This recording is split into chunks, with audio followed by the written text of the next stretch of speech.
The stillness of dawn was shattered by a single gunshot that echoed through the dusty streets of Kingston, Nevada, sending a flock of startled crows into the pale morning sky. Nora Dawson crouched behind a water trough, her heart pounding against her ribs as she clutched the small leather satchel containing everything she owned in this world. It was the spring of 1876, and Nora had been on the run for 3 days now. At 22 years old, she'd never imagined she would become a fugitive, fleeing from men who wanted her dead for something she'd merely witnessed. Her once fine dress was now tattered and stained with dirt, her dark hair falling loose from what had been a neat arrangement of pins. "Check the stables," a gruff voice shouted. The girl couldn't have gotten far. Nora's breathing quickened as she heard the heavy footfalls of boots approaching. She needed to move, and quickly. Gathering what little strength remained in her exhausted body, she darted between buildings, staying in the shadows as she made her way toward the edge of town. Kingston was supposed to have been her sanctuary, but Jasper Reed's men had somehow tracked her here. The notorious businessman had his fingers in every pie from Sacramento to Denver, and apparently, his reach extended to this small Nevada mining town as well. Her legs trembled with each step, a concerning weakness that she attributed to 3 days without proper food or rest. More troubling was the heat she felt radiating from her skin despite the cool morning air. Fever, she thought grimly. Just what I need right now. The town gave way to scattered homesteads, and beyond them, the vast expanse of sagebrush and rocky terrain that defined this corner of Nevada.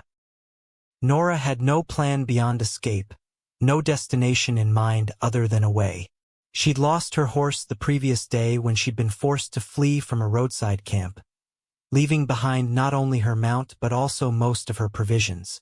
As the sun climbed higher, Nora's condition worsened. The fever that had begun as a mild concern was now burning through her, making her steps uneven and her vision blur. She stumbled several times, scraping her hands on the rocky ground as she caught herself. By midday, she could barely stay upright, and the distant shape of a small farm represented her only hope for shelter. With each labored step, Nora felt her strength ebbing away. The farm seemed both tantalizingly close and impossibly distant. She focused on putting one foot in front of the other, forcing herself forward through sheer determination. Just a little further, she whispered to herself, her voice cracking from thirst. The modest homestead had a small cabin, a barn that had seen better days, and a chicken coop that sat at an angle as if it might collapse with the next strong wind. No smoke rose from the chimney, and Nora couldn't see any movement around the property.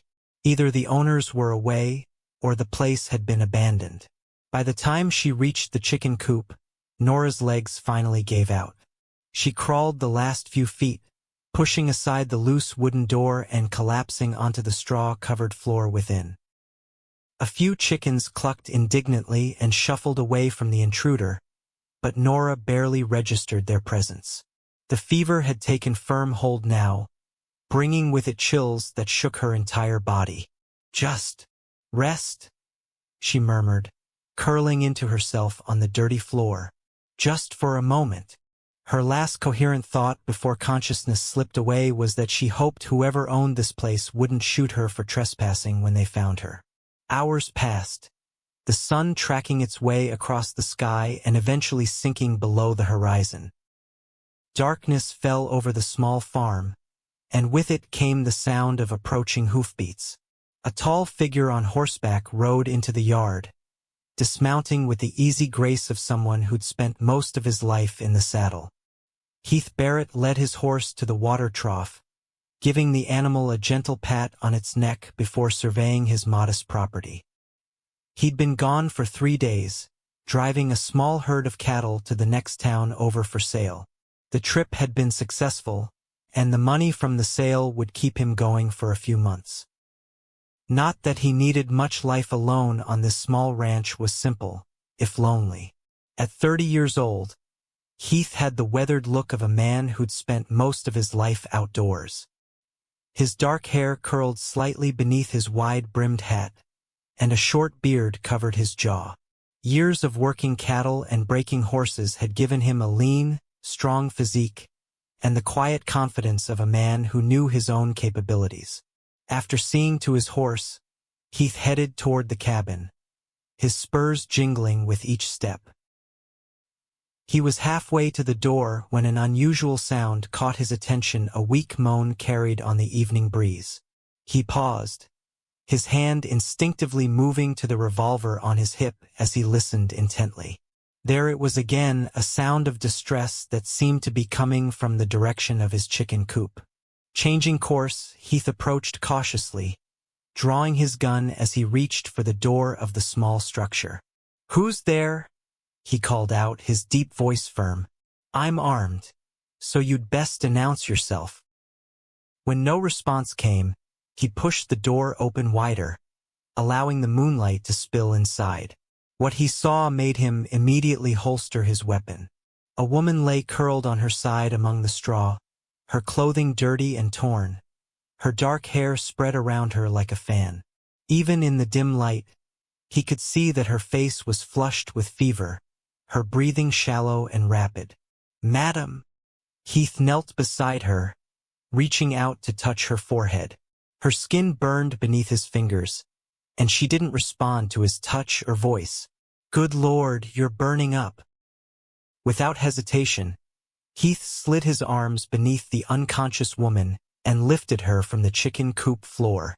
She was light in his arms, alarmingly so, and her head lolled against his chest as he carried her toward the cabin.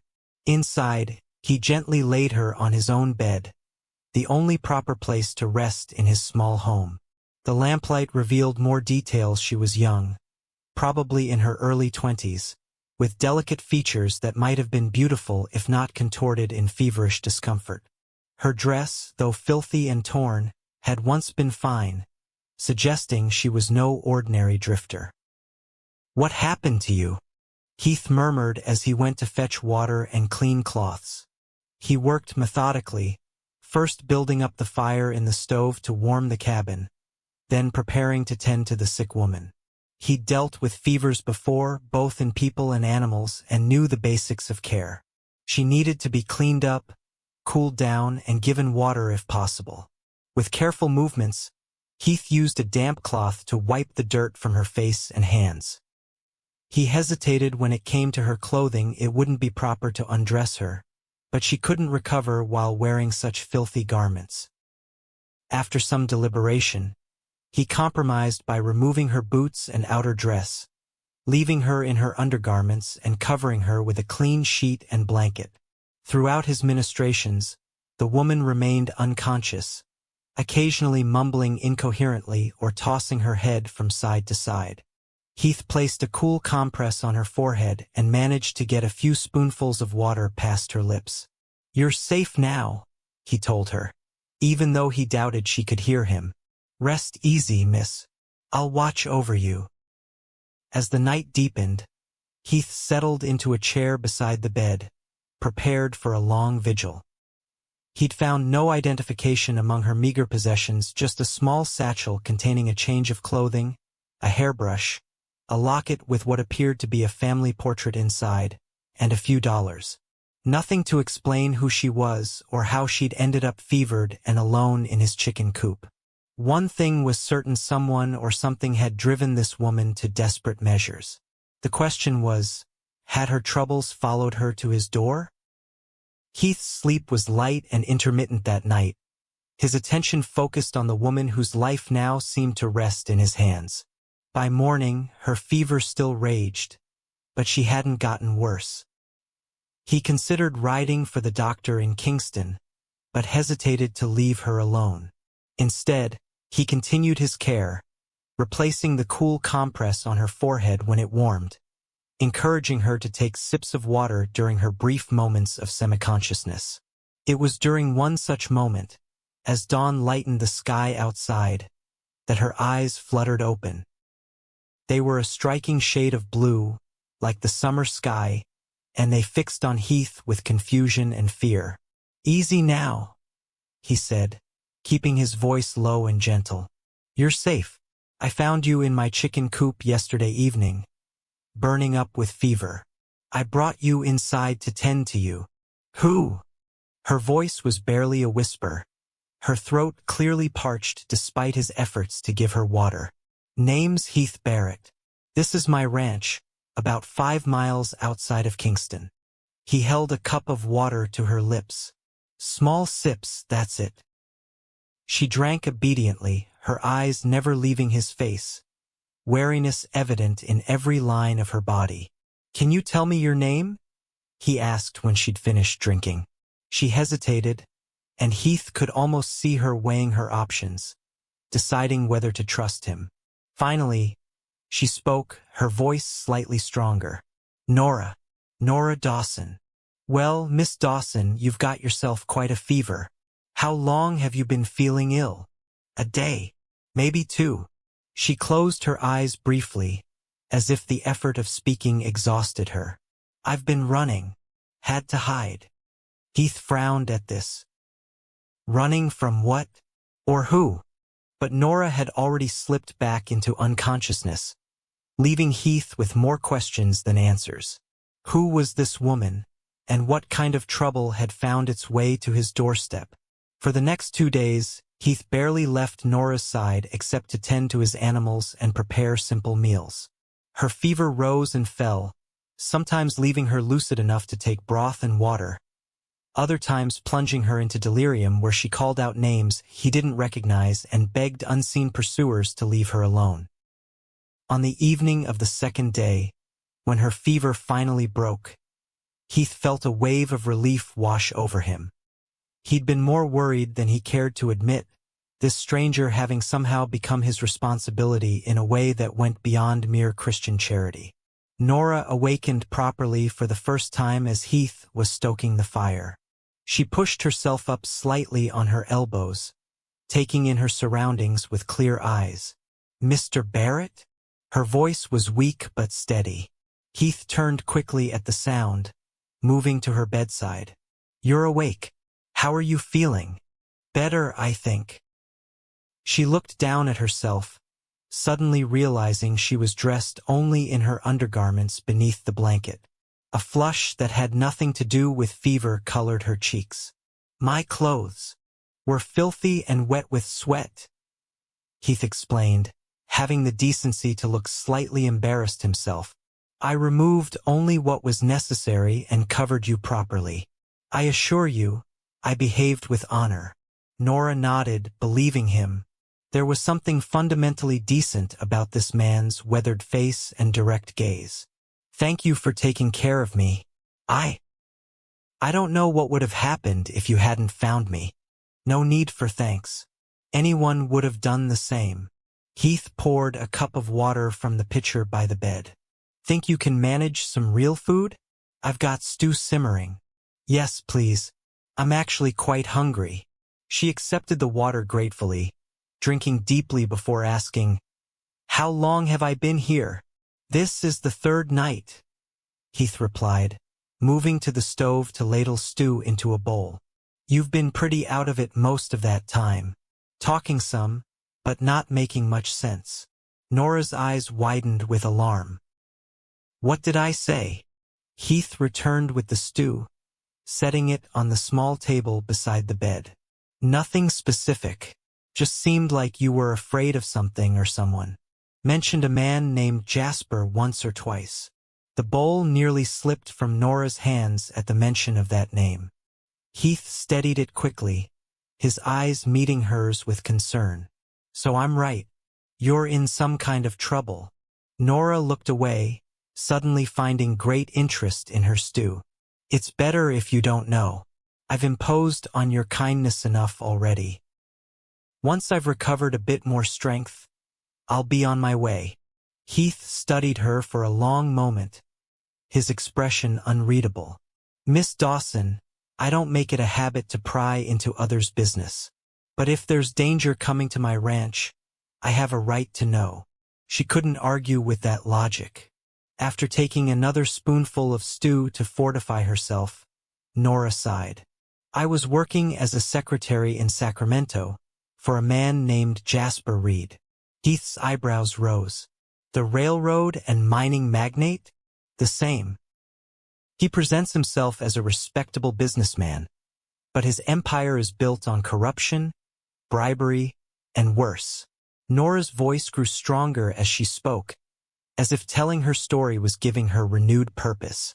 I discovered documents showing he'd arranged the murder of a competing businessman and his family to acquire mining rights in Colorado. Before I could decide what to do with this information, his head of security caught me with the papers. And now they're hunting you, Heath concluded, his expression grim.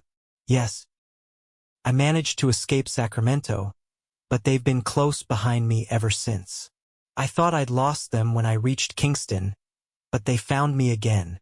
Nora set aside her half-eaten stew. Her appetite suddenly diminished. Mr. Barrett, I'm putting you in danger just by being here. These are dangerous men who won't hesitate to kill anyone who helps me. Heath considered this, running a hand through his hair. Do you still have these documents? Nora shook her head. I had to leave them behind when I fled. But I've seen them and Reed knows that. He won't stop until I'm silenced. Then we need a plan, Heath said simply, as if they weren't discussing a matter of life and death. But first, you need to rest and regain your strength. We'll figure out what to do when you're steadier on your feet. Nora questioned, studying his face. Mr. Barrett, this isn't your fight. It became my fight when I carried you out of that chicken coop, he replied, his voice firm. I'm not in the habit of abandoning those in need, Miss Dawson, especially not to men who would harm a woman. Something in his steady gaze and the quiet determination in his voice made Nora's eyes fill unexpectedly with tears. She'd been alone and afraid for so long now. The simple offer of help nearly overwhelmed her. Thank you, she whispered, quickly wiping away the moisture from her cheeks. I don't know how I'll ever repay such kindness. Heath's expression softened. Let's get you well first. Then we'll worry about the rest. As days turned into a week, Nora's strength gradually returned. Heath proved to be not only a capable caretaker but also a surprisingly easy companion. His quiet manner hid a sharp mind and dry sense of humor that often brought unexpected smiles to Nora's face.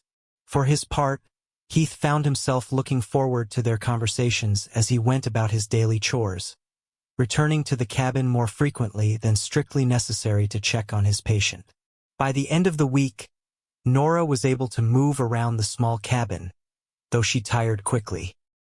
Heath had provided her with some clothing that had belonged to his late mother's simple dresses that were slightly too large but serviceable once taken in at the waist. She insisted on making herself useful, taking over the cooking and tidying of the cabin while Heath tended to the ranch work outside. It was during these quiet domestic moments that they began to truly know each other. Heath learned that Nora was the daughter of a schoolteacher who had died when she was 16, forcing her to make her own way in the world. She'd worked various jobs: shop girl, seamstress, and finally secretary, using her excellent penmanship and quick mind to secure positions that paid enough to survive. In turn, Nora discovered that Heath had come west from Missouri after the war, where he'd fought briefly for the Union before being wounded at Shiloh. He'd worked as a cowhand on various ranches before saving enough to purchase this small spread 3 years ago. His parents had joined him for a time, but both had passed away within a year of arriving, his father from a heart attack, his mother from pneumonia the following winter. "It must be lonely out here by yourself," Nora commented one evening as they sat on the small porch watching the sunset paint the Nevada sky in brilliant oranges and pinks. Heath shrugged, sipping from a cup of coffee. "I've got the horses and cattle for company. And the chickens, of course," he added with a small smile. "Though they're poor conversationalists." Nora laughed, the sound light and musical in the evening air. Better than some of the gentlemen I've been forced to make small talk with at social gatherings. I imagine so. Heath glanced at her, admiring the way the fading sunlight caught in her dark hair, which she'd twisted into a simple knot at the nape of her neck. In the week she'd been at his ranch, color had returned to her cheeks, and the haunted look in her eyes had begun to fade. He found himself hoping it would disappear entirely, replaced by the sparkle of laughter he occasionally glimpsed. Such thoughts were dangerous, Heath reminded himself. Nora couldn't stay. Once she was fully recovered, they would need to deal with the threat pursuing her, and then she would move on. A refined, educated woman like her had no place on a small cattle ranch with a solitary cowboy. As if sensing the direction of his thoughts, Nora's expression grew serious. We need to talk about what happens next. I'm much stronger now, and I can't hide here forever. Heath nodded, setting his coffee cup aside. I've been thinking about that. Reed's men will keep searching, and eventually, they might expand their search to outlying ranches. Exactly. Nora's hands twisted anxiously in her lap. I thought perhaps I should keep moving. Head further east, maybe to Denver or even beyond. Running forever isn't a life, Miss Dawson. I don't see that I have much choice. Heath was silent for a moment, considering. What if there was a way to stop running? To make Reed back off permanently? Nora looked at him skeptically. Short of him dying or me disappearing completely, I don't see how that's possible. Men like Reed have weaknesses, usually their reputation and their fortune. What if we could threaten both? Heath leaned forward, his elbows on his knees. You said he's involved in railroad and mining. Those are businesses that depend on government contracts and investor confidence. Yes, but I don't have the documents anymore to prove his crimes. But you saw them. You could testify to what you saw. Heath's mind was working rapidly now. Kingston has a newspaper office. The editor, Miles Holloway, is a friend of mine, and he's not afraid to print the truth, even when it's inconvenient for powerful men. Nora's eyes widened as she followed his train of thought. You're suggesting we go public with what I know? That would be incredibly dangerous. Yes, but it might be our best leverage. If Reed knows you've shared your story with a newspaper editor, ready to publish if anything happens to you, it becomes a dead man's switch, Nora finished, a glimmer of hope appearing in her eyes. If I die mysteriously, the story runs, and his empire crumbles. Exactly. Heath nodded approvingly. Men like Reed care about their legacy and their fortune more than anything. Threaten those, and you might just convince him that letting you live in peace is his best option. Nora considered this, her quick mind examining the plan from all angles. It could work, she admitted slowly. But it would mean staying in the area, at least until we're sure he's called off his men. You could stay here, Heath offered, then quickly added. At least until we find a more permanent arrangement. Kingston's a growing town, there might be work for someone with your skills. The idea of staying, of putting down roots after so much running, was tempting. More tempting than Nora wanted to admit, especially when it meant remaining close to the quiet, steady man who had saved her life. Let's try it, she decided, her voice firmer than she felt. When can we go to Kingston to meet your newspaperman friend? Tomorrow, if you're feeling up to the ride. It's best not to delay. Heath stood, stretching his tall frame. We should turn in early. It'll be a long day. As they prepared for bed, Heath insisting on taking the floor while Nora continued to use his bed despite her protests. Nora found herself wondering what might happen if this plan actually worked. If she could stay in Kingston, build a new life here in Nevada, far from Sacramento and the shadows of her past. The thought both excited and terrified her. What terrified her even more was how often her imagined future included the quiet cowboy who slept just a few feet away, his breathing deep and steady in the darkness. The morning brought clear skies and mild temperatures, perfect for the ride into Kingston.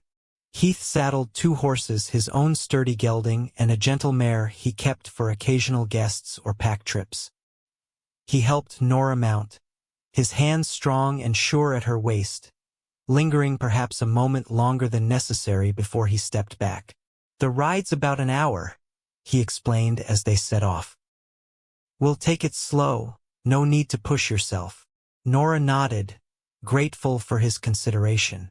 Though much recovered, she was still weaker than she'd like to admit, and the thought of an hour on horseback was daunting. Still, the fresh air and movement felt good after days of confinement to the cabin. They rode mostly in companionable silence, Heath occasionally pointing out landmarks or sharing brief stories about the area. As they crested a small rise, the town of Kingston came into view below them, nestled in a shallow valley with mountains rising in the distance. "It's growing fast," Heath commented. "When I first arrived 3 years ago, it was half this size." The silver strike at the Comstock load brought plenty of miners and businessmen, and the railroad connection last year has only accelerated things. Nora studied the town with interest. It was indeed substantial for a western settlement, with several streets of buildings, including some impressive 2-story structures of brick and stone alongside the more common wooden establishments. A church steeple rose near the center, and the gleaming rails of the railroad track cut through one edge of town. "It's larger than I realized," she admitted. "I was only here briefly before I had to flee. Big enough to have opportunities, small enough that folks still know each other," Heath said with obvious affection for the place. "The newspaper office is on Main Street. Miles has been running it for about 5 years now." As they rode into town, Nora instinctively tensed, her eyes scanning for any sign of Reed's men. Heath noticed her anxiety and guided his horse closer to hers. "Stay close," he said quietly. "If you see anyone suspicious, let me know immediately." The streets were busy with morning activity, shopkeepers sweeping their storefronts, wagons delivering goods, miners and cowboys moving between the saloon, general store, and other businesses. No one paid particular attention to Heath and Nora as they made their way to a modest building with Kingston Herald painted on its front window. Inside, the small office smelled of ink and paper. A printing press dominated one side of the room, while desks cluttered with papers and writing implements filled the other. A man in his 40s, with spectacles and ink-stained fingers, looked up from his work as they entered. "Heath Barrett, as I live and breathe," he exclaimed, rising to shake Heath's hand enthusiastically. "Haven't seen you in town for weeks. What brings you in today?" "Miles, good to see you." Heath returned the handshake with equal warmth. "I'd like you to meet Miss Nora Dawson." "Miss Dawson, this is Miles Holloway, editor and publisher of the Kingston Herald." Miles turned his attention to Nora, offering a polite bow. "A pleasure, Miss Dawson. Any friend of Heath's is welcome here." "Thank you, Mr. Holloway." Nora glanced nervously around the office. "Is there somewhere we might speak privately? We have a matter of some delicacy to discuss." Miles's journalistic instincts visibly piqued at this, and he quickly ushered them into a small back room that served as his private office. Once seated, with the door closed behind them, Heath briefly explained the situation, keeping the details vague but emphasizing the danger Nora faced. "Miss Dawson has information that could ruin a very powerful, very dangerous man," he concluded. "We need your help to ensure her safety." Miles turned to Nora, his expression serious. "Perhaps you should tell me exactly what you know, Miss Dawson. Then we can decide how best to proceed." Nora took a deep breath and began recounting everything: her position with Jasper Reed, the documents she'd discovered showing his involvement in murder and fraud, her narrow escape from Sacramento, and the persistent pursuit she'd experienced since. As she spoke, Miles took rapid notes, occasionally interrupting with sharp, perceptive questions that revealed his experience as an investigative journalist. By the time she finished, He was leaning back in his chair, a thoughtful expression on his face. Jasper Reed, he mused. I've heard rumors about his business practices, but nothing this concrete. What you're describing is not just fraud but conspiracy to commit murder. That's hanging offense territory. Exactly why his men won't stop hunting me, Nora said quietly. I'm the only living witness who can connect him directly to these crimes. Miles tapped his pencil against his desk, thinking, your plan has merit. Reed's empire depends on investor confidence and government contracts. Even the rumor of such allegations could cause significant damage. If he believes we're ready to publish at a moment's notice, it might convince him that letting me live quietly is better than risking exposure, Nora finished. I'm willing to help, Miles decided. I'll prepare an article based on your testimony, holding it in reserve. We'll send word to Reed that if anything happens to you, the story runs in not just the Herald but in papers across the West. I have colleagues in Sacramento, Denver, and San Francisco who would pick it up immediately. Heath nodded approvingly. That's exactly what we were hoping for. There's still risk, Miles warned, looking at Nora. Reed might decide to take that risk rather than leave a loose end. You'll need to stay hidden while we set this up. She'll stay at my ranch, Heath said firmly. It's isolated enough that strangers would be noticed immediately. Miles raised an eyebrow at this but made no comment on the propriety of such an arrangement. Instead, he focused on practical matters. I'll need a detailed statement from you, Miss Dawson.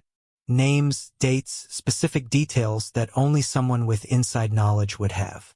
The more precise, the more credible the threat. For the next 2 hours, Nora worked with Miles to document everything she could remember about Reed's operations and the specific evidence she had seen. Heath excused himself to take care of some supplies they needed, promising to return by noon. When he left, Miles gave Nora a speculative look.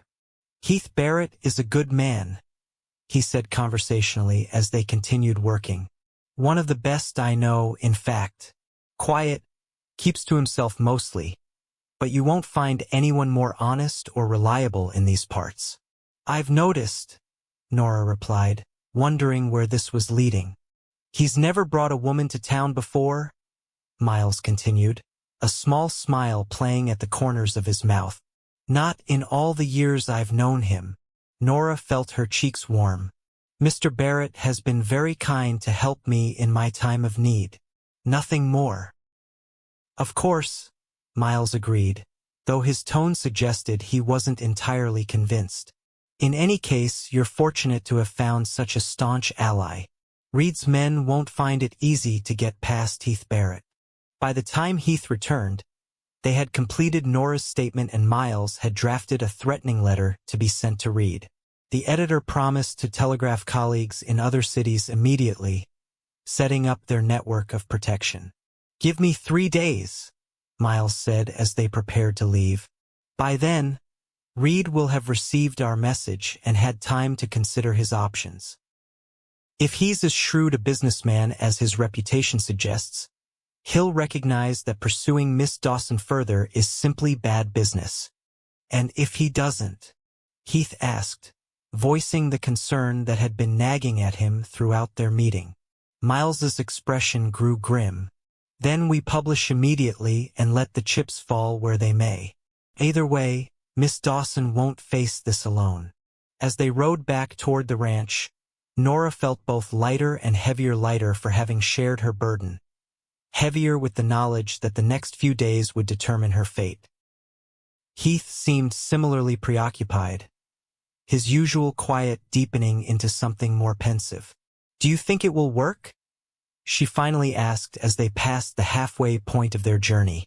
Heath considered before answering. Miles is right about Reed being a businessman first. If the calculation tips toward letting you be, that's what he'll do. Men like him don't act from passion or vengeance, only profit and loss. I hope you're right. Nora's hands tightened on her reins. I'm so tired of running, of looking over my shoulder. Heath glanced at her, his expression softening. Whatever happens, you're not alone anymore. The simple statement, delivered in his straightforward manner, brought unexpected comfort. For the first time since fleeing Sacramento, Nora allowed herself to truly believe she might find safety and perhaps even happiness in this new place. The next 3 days passed with excruciating slowness. Heath insisted on taking precautions, keeping his rifle close at hand, making regular perimeter checks around the ranch, and escorting Nora whenever she needed to step outside the cabin. The constant vigilance would have been oppressive if not for the growing ease between them, their conversations flowing more freely as they passed the time. Nora learned that beneath Heath's reserved exterior lay a man of considerable depth and intelligence. He'd read widely, books being his main companion during lonely evenings, and held thoughtful opinions on everything from politics to poetry. Heath, in turn, discovered Nora's quick wit and resilient spirit, admiring how she faced her uncertain future with growing courage. In the evenings, they established a routine that felt surprisingly domestic. After supper, Heath would read aloud from one of his books while Nora mended clothing or helped with small repairs around the cabin. Sometimes they simply talked, sharing stories from their lives before they'd met. It was during one such evening, as they sat before the fire drinking tea, that Heath broached a subject that had been on his mind. "Have you thought about what you'll do if Miles's plan works? If Reed calls off his men?" Nora cradled her teacup, staring into the amber liquid as if it might contain answers. "I've been considering it. I could try to find work in Kingston, perhaps. My skills as a secretary might be useful to the lawyer or the bank." "You'd stay in the area, then?" Heath tried to keep his tone casual, though the question was anything but. "I think I'd like to." She looked up, meeting his gaze directly. "I've come to appreciate the beauty of this place, and the people I've met have shown me more kindness than I found in years in Sacramento." Heath nodded, a small smile touching his lips. "Kingston would be fortunate to have you, and you'd always be welcome to visit the ranch." There was something in the way he said it, a hesitancy that seemed unlike the confident cowboy she'd come to know, that made Nora wonder if he might be feeling the same inexplicable connection that had been growing within her. But before she could respond, the sound of approaching hoofbeats shattered the moment. Heath was on his feet instantly, rifle in hand. "Stay inside," he ordered, his voice low and tight, "away from the windows." Heart pounding, Nora retreated to the far corner of the cabin as Heath positioned himself near the door, peering cautiously through a gap in the curtains. The tension in the small space was palpable as the hoofbeats grew louder, then stopped in the yard outside. "It's Miles," Heath announced, his shoulders relaxing slightly, though he didn't set aside his rifle. "Alone, it seems." He opened the door as Miles approached, the newspaper editor looking travel-worn but excited. "I rode out as soon as I got the response," Miles said by way of greeting, handing an envelope to Heath as he entered the cabin. "This came by special courier an hour ago." Nora stepped forward anxiously. "From Reed. From his lawyers, which amounts to the same thing." Miles removed his hat, running a hand through his thinning hair. "Read it for yourself." Heath opened the envelope and quickly scanned the contents, his expression revealing nothing. After a moment, he passed the letter to Nora, their fingers brushing in a brief moment of contact that sent an unexpected warmth through her despite the tension of the moment. The letter was formal, written in the precise language of legal professionals, but its meaning was clear. Jasper Reed denied any wrongdoing but acknowledged that continued pursuit of alleged discrepancies in business records would not be productive for any parties involved. In exchange for Miss Dawson's permanent silence on these matters, and her agreement to remain at least 500 miles from any Reed enterprise, Mr. Reed would consider the matter closed and take no further action against her. "He's backing down," Nora whispered, hardly daring to believe it. "He's actually letting me go." Miles grinned broadly. "It worked. When Reed realized we had a network of newspapers ready to publish your story, he did exactly what we predicted, calculated the cost, and decided it wasn't worth the risk. There's a condition here about you staying away from his businesses," Heath pointed out, his brow furrowed. "Does that mean you can't stay in Nevada?" "The railroad is partially owned by Reed Enterprises. Reed's direct holdings are in California and Colorado," Miles clarified. "His Nevada interests are minimal and through subsidiaries. As long as Miss Dawson doesn't seek employment with the railroad or the 2 mines he has investments in, she should be able to remain in Kingston without violating the agreement." Relief washed over Nora in a dizzying wave, making her legs suddenly unsteady. Heath was at her side immediately, a strong hand under her elbow guiding her to a chair. "It's over," she said, looking up at him with eyes bright with unshed tears. "I can stop running." Heath's smile was warm, reaching his eyes in a way that made her heart skip. "Yes, you can." Miles watched this exchange with poorly concealed interest before clearing his throat. "Well, I should be heading back to town. Just wanted to deliver the good news in person." He put his hat back on and headed for the door, pausing to add, "Oh, and Miss Dawson, whenever you're ready to come into town, I believe Mrs. Fletcher at the dress shop is looking for an assistant. She mentioned needing someone with a good head for numbers and correspondence." "Thank you, Mr. Holloway, for everything." Nora's gratitude extended far beyond the job lead, and Miles acknowledged this with a respectful nod. After the editor departed, a new kind of tension filled the cabin, not the fear of before, but something different, charged with possibilities.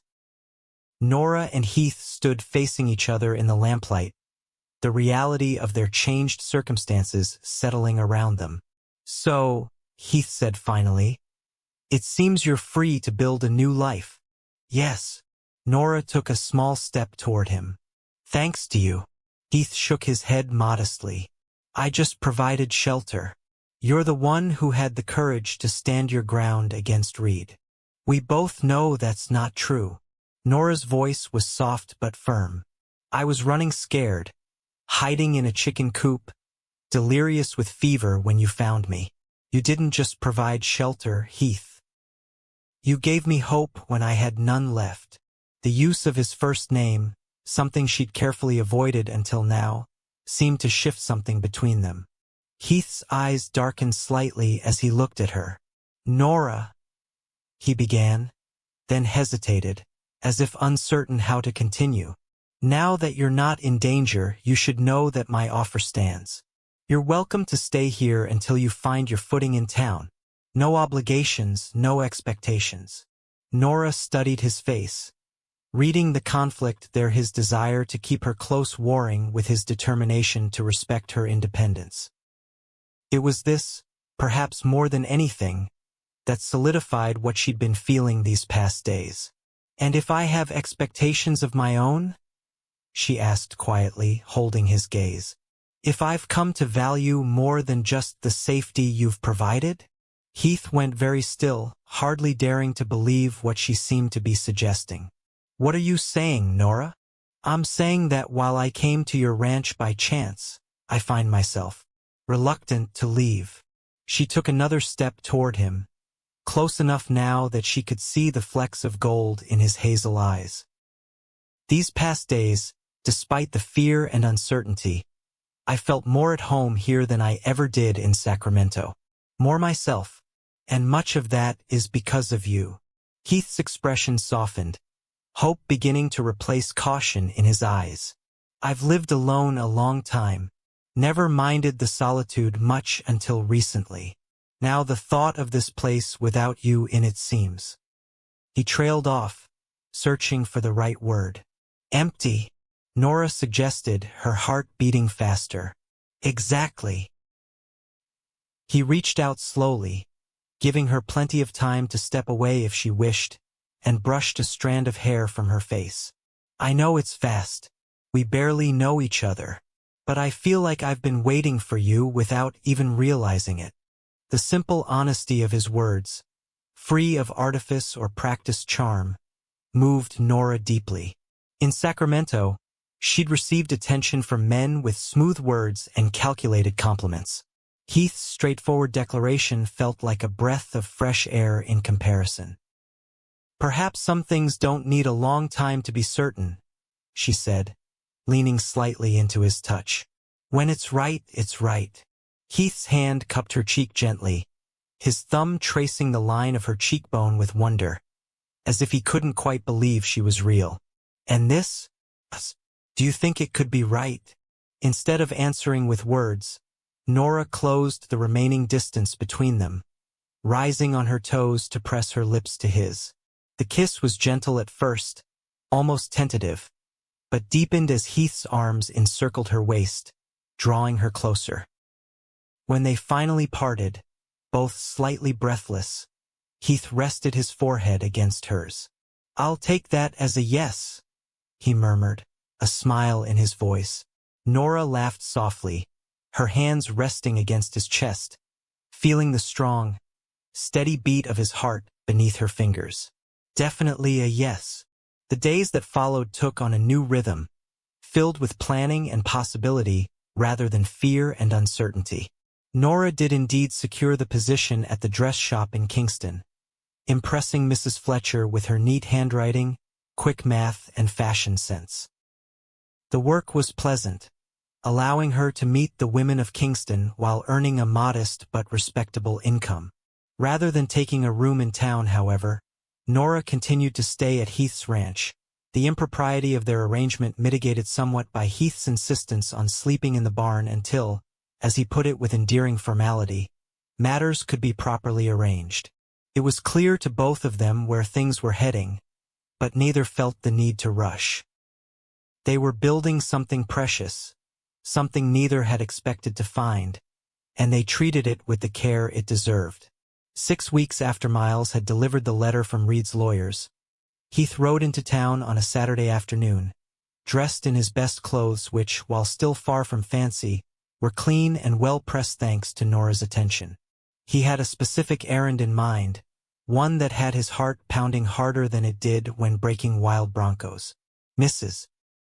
Fletcher's dress shop was busy with weekend customers, and Nora was occupied helping a miner's wife select fabric for a new Sunday dress when Heath entered.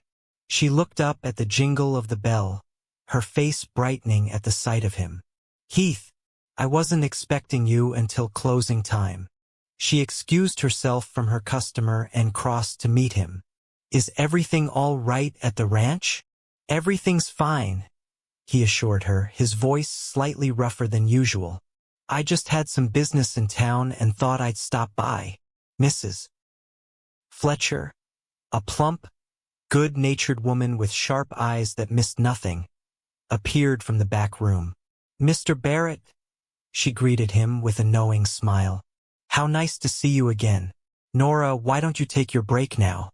It's slowed down enough that I can manage for a bit." Nora looked surprised but pleased. "Thank you, Mrs. Fletcher. I won't be long." Once outside, Heath offered Nora his arm, which she took with a smile. "What business brings you to town on a Saturday?" she asked as they strolled down the boardwalk. "I thought you were mending fences today." "Got an early start. Finished faster than expected." Heath guided her toward the small park in the center of town, where a few benches offered a place to sit beneath the shade of cottonwood trees. "Actually, I had a particular reason for coming in." Something in his tone made Nora look at him more closely. There was tension in the set of his shoulders, and he seemed almost nervous. It was an unusual look for the typically composed cowboy. "Heath, what is it?" He led her to a bench and gestured for her to sit, then surprised her by remaining standing. Taking a deep breath, he removed his hat, turning it in his hands. "Nora, these past weeks have been the happiest of my life. Having you at the ranch, seeing you each morning and evening, it's changed everything for me." Nora's heart began to race as she realized where this might be heading. "They've been wonderful for me too," she said softly. "I know it hasn't been long by most standards. Some might say we're rushing." Heath's eyes never left hers as he continued. "But I've never been more certain of anything than I am of how I feel about you." With fluid grace that belied his size, he dropped to one knee before her, reaching into his pocket to produce a small ring with a modest but beautifully cut sapphire set in silver. "Nora Dawson, I love you. Would you do me the honor of becoming my wife?" Though she'd begun to suspect his intentions, the actual words still took her breath away. The ring caught the afternoon sunlight, sending blue flashes that matched the color of her eyes. "Heath," she whispered, joy rising in her chest like a tide. "Yes, yes, of course I will." His smile could have lit up the night sky as he slipped the ring onto her finger, then rose to kiss her, regardless of who might be watching in the public park. Nora returned the kiss with equal fervor, her arms twining around his neck. When they finally separated, Heath looked slightly dazed, his usual composure thoroughly disrupted. "I'd hoped you'd say yes, but I wasn't entirely sure." Nora laughed, examining the ring on her finger with delight. "How could you doubt it? I've been half in love with you since you carried me out of that chicken coop."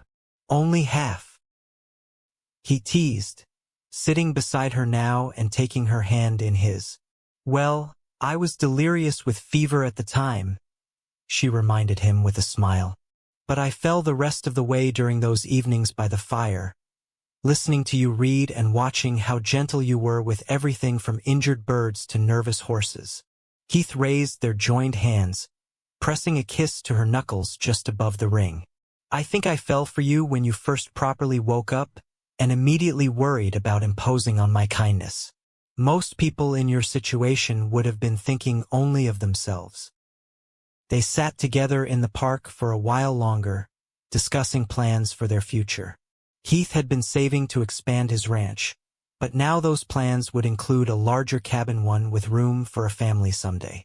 Nora would continue working at the dress shop until their wedding, building up her own savings to contribute to their shared life. As the afternoon waned, they walked back to the dress shop hand in hand, both conscious of the curious and approving glances they received from townspeople. Word would spread quickly in a place like Kingston, and by evening, everyone would know that the quiet rancher and the newcomer were engaged to be married. Mrs. Fletcher didn't even pretend to be surprised when they returned, Nora's new ring clearly visible. "About time," she said with satisfaction.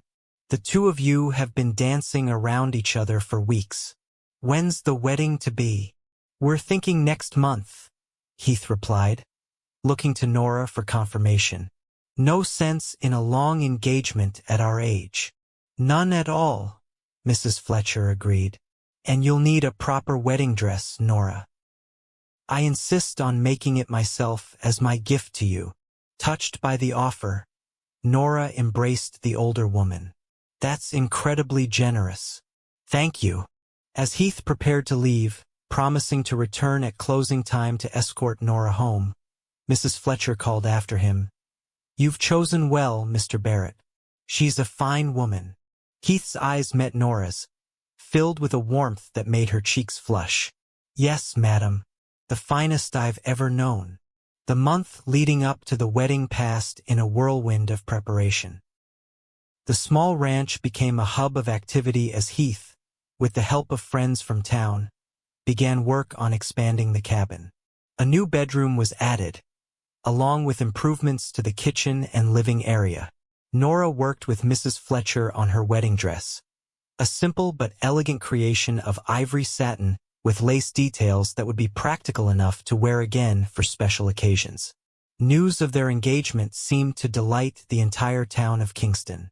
Nora, who had arrived as a frightened stranger just a few months before, found herself welcomed into the community as Heath's future wife. Invitations to socials, church gatherings, and dinner parties abounded, and the couple accepted as many as they could while still managing their respective responsibilities. The wedding itself was planned for the first Saturday in October, when the desert heat had begun to subside and the cottonwood trees would be turning gold. Reverend Taylor from the Kingston Methodist Church would perform the ceremony, and Miles Holloway had offered his home, which boasted the largest garden in town, for the reception afterward. Through it all, Nora marveled at how thoroughly her life had transformed. From sleeping in a chicken coop, fevered and alone, to preparing to marry a man she loved deeply, it seemed almost unbelievable. Yet each morning when she woke in what was now her room in the cabin, Heath still honorably occupying the barn until their wedding night, the reality of her happiness confirmed that this was no fever dream.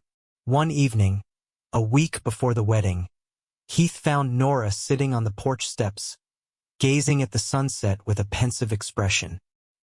He settled beside her, his shoulder brushing against hers in comfortable familiarity. "Penny for your thoughts?" Nora leaned into him slightly, drawing comfort from his solid presence. "I was just thinking about how much has changed. 6 months ago, I was in Sacramento, thinking my life was set on a particular course. If someone had told me I'd end up here, about to marry a rancher in Nevada." She smiled, shaking her head in wonder. "Having second thoughts?" Heath asked, his tone light though a shadow of concern crossed his features. "Not for a moment," Nora assured him, taking his hand. "I'm exactly where I want to be, with exactly who I want to be with. I'm just grateful, I suppose. Even in the midst of danger and fear, I found my way to you." Heath's arm slipped around her waist, drawing her closer. "I like to think we found each other. Maybe it was meant to be you hiding in my chicken coop of all places." Nora laughed softly. "Not the most romantic beginning to a love story." "I disagree," Heath countered, his eyes warm as they met hers. "I got to be your hero, carrying you to safety. What could be more romantic than that?" "When you put it that way." Nora tilted her face up to his, and he obliged with a tender kiss that promised a lifetime of such moments to come. Their wedding day dawned clear and crisp, the October sky a perfect blue that seemed to stretch endlessly above the Nevada landscape. Heath had spent the night in town at Miles's insistence, honoring the tradition that the groom shouldn't see his bride before the ceremony. Nora had remained at the ranch, with Mrs. Fletcher staying over to help her prepare in the morning. By noon, Nora stood in her completed wedding dress, looking at her reflection in the small mirror Heath had installed in their bedroom. The ivory satin complemented her dark hair, which Mrs. Fletcher had arranged in an elegant style with sprigs of baby's breath woven through the curls. The dress itself was simpler than what might have been fashionable in Sacramento, but its clean lines and delicate lace trim suited Nora perfectly. "You look beautiful, my dear," Mrs. Fletcher said, adjusting the lace at Nora's neckline. "Mr. Barrett won't know what hit him." Nora smiled, butterflies dancing in her stomach. "I can hardly believe this day is finally here." "Nervous?" Mrs. Fletcher asked knowingly. "A little," Nora admitted. "Not about marrying Heath. I've never been more certain of anything. But it's a big step." Mrs. Fletcher patted her hand. "The best ones usually are. Now, let's get you to town before your groom thinks you've changed your mind." The wagon ride to Kingston was filled with last-minute adjustments and advice from Mrs. Fletcher, who, having been married 3 times herself, considered herself something of an expert on matrimony. Nora listened with amusement and occasional genuine interest, grateful for the older woman's maternal care. The church was filled with what seemed like half the town when they arrived. Nora waited in a small anteroom while the guests settled and the music began, a local violinist playing a sweet, simple melody. When the signal came, she took a deep breath and stepped through the doors. Heath stood at the altar, dressed in a new black suit that emphasized his broad shoulders and tall frame. His usually tousled hair was neatly combed, and he'd trimmed his beard for the occasion. But it was the expression on his face as he watched her walk toward him that Nora would remember forever, a mixture of awe, adoration, and pure joy that made her own heart swell with answering emotion. Having no family to give her away, Nora had asked Miles to do the honor, and the newspaper editor walked proudly beside her, beaming like a father. When they reached the altar, he placed her hand in Heath's with a meaningful nod before stepping back. "You take my breath away," Heath whispered as their fingers intertwined. "You clean up rather nicely yourself, Cowboy," she whispered back with a small smile. Reverend Taylor cleared his throat and began the ceremony, his resonant voice filling the small church as he spoke of commitment, partnership, and love's enduring power. Nora and Heath had chosen traditional vows, finding the time-honored words perfectly adequate to express their promises to each other. When Heath slid the simple gold band onto her finger to join her engagement ring, his hands were steady, his eyes never leaving hers. Nora's hands trembled slightly as she returned the gesture, placing a matching band on his finger. "By the power vested in me, I now pronounce you husband and wife," Reverend Taylor declared. "Mr. Barrett, you may kiss your bride." Heath didn't need to be told twice. Cupping Nora's face in his hands with infinite tenderness, he kissed her amid the applause and cheers of their guests. It was a proper church kiss, respectful but heartfelt, with the promise of more to come when they were alone. The reception at Miles's house stretched into the evening, with food, music, and dancing under strings of lanterns hung in the garden. Nora and Heath moved through it all in a happy daze, accepting congratulations, sharing their first dance as husband and wife, cutting the cake Mrs. Fletcher and several other women had collaborated to create. As the celebration began to wind down, Miles approached them with a glass of champagne in hand. "I'd like to propose a toast," he announced, raising his voice so the remaining guests could hear. "To Heath and Nora Barrett, may your life together be as remarkable as how you found each other. From chicken coop to altar in 6 months must be some kind of record." Laughter rippled through the gathering as glasses were raised. Heath's arm tightened around Nora's waist as he raised his own glass. "To finding unexpected treasures in unlikely places," he added, looking down at his new wife with undisguised love. "And to the kindness of cowboys," Nora finished, smiling up at him. As the evening shadows lengthened, the newlyweds finally took their leave, climbing into Heath's wagon for the ride back to the ranch, their home now, truly and legally. The stars were emerging in the vast Nevada sky, countless points of light guiding their way across the darkening landscape. Heath drove with one arm, the other wrapped securely around Nora, who rested her head on his shoulder. They rode in comfortable silence for a time, each absorbing the reality of their new status as husband and wife. "Happy, Mrs. Barrett?" Heath asked finally, pressing a kiss to the top of her head. Nora smiled at the sound of her new name. "Completely. And you, Mr. Barrett? Any regrets about the woman you found in your chicken coop?" "Only that I didn't find you sooner." His voice was soft in the darkness. "We have a lifetime ahead of us, Nora, and I intend to make every day of it count."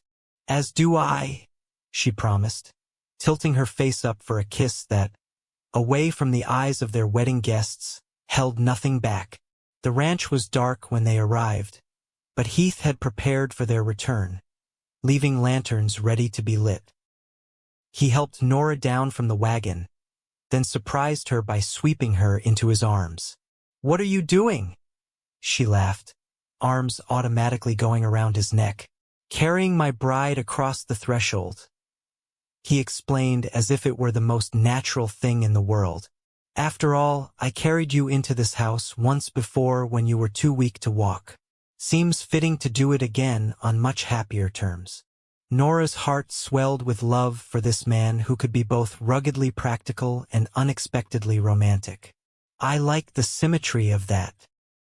Heath managed the door with minimal difficulty, carrying Nora into what was now their home together, transformed by their combined efforts into a warm, welcoming space that reflected both their personalities. He set her gently on her feet in the main room, keeping his arms loosely around her waist. "Welcome home, wife," he murmured, the word new and wonderful on his lips. "Thank you, husband," she returned, rising on tiptoes to kiss him properly, without restraint or audience, for the first time as his wife. The years that followed brought both challenges and joys to the Barrett Ranch, as is the way with any life fully lived. The cabin expanded again with the arrival of their first child, a son they named James Miles Barrett, after Heath's father and their friend who had helped bring them together. 2 years later, a daughter joined the family, Eliza Grace, named for both their mothers. The ranch prospered under their combined care. Heath's skill with cattle and horses complemented by Nora's head for business and accounts. They added more land, more cattle, even hired a ranch hand to help with the increasing workload.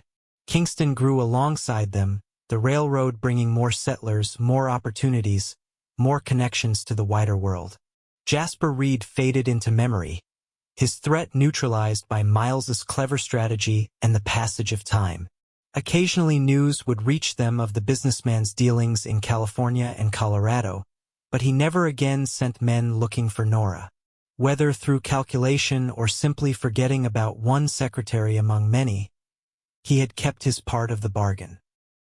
On the 10th anniversary of their wedding, Heath and Nora sat once more on the porch steps, watching the sunset paint the Nevada sky in familiar yet always unique patterns of orange, pink, and gold.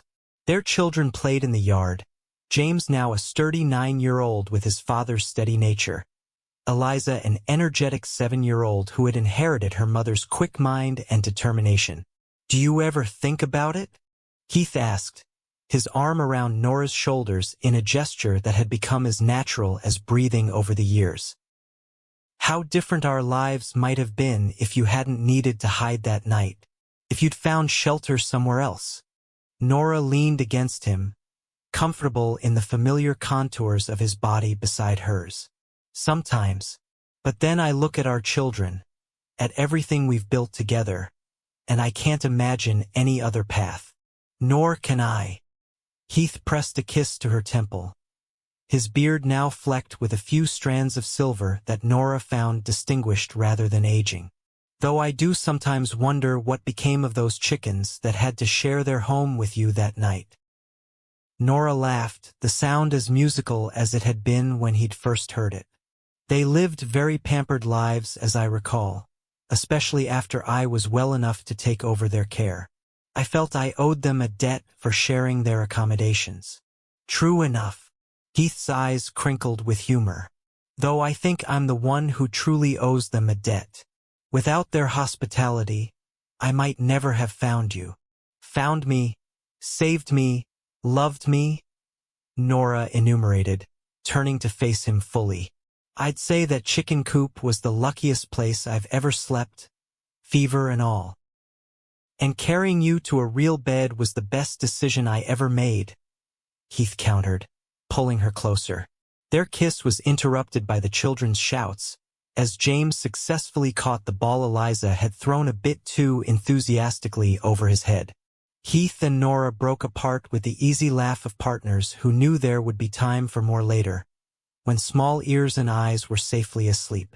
As twilight deepened around them and Heath called the children in for supper, Nora took one last look at the vast Nevada landscape that had become home. From desperate fugitive to beloved wife and mother, her journey had been unexpected in every way. Yet as she followed her family into the warm light of their kitchen, she couldn't help thinking that some fevers, it seemed, led to the most remarkable recoveries of all.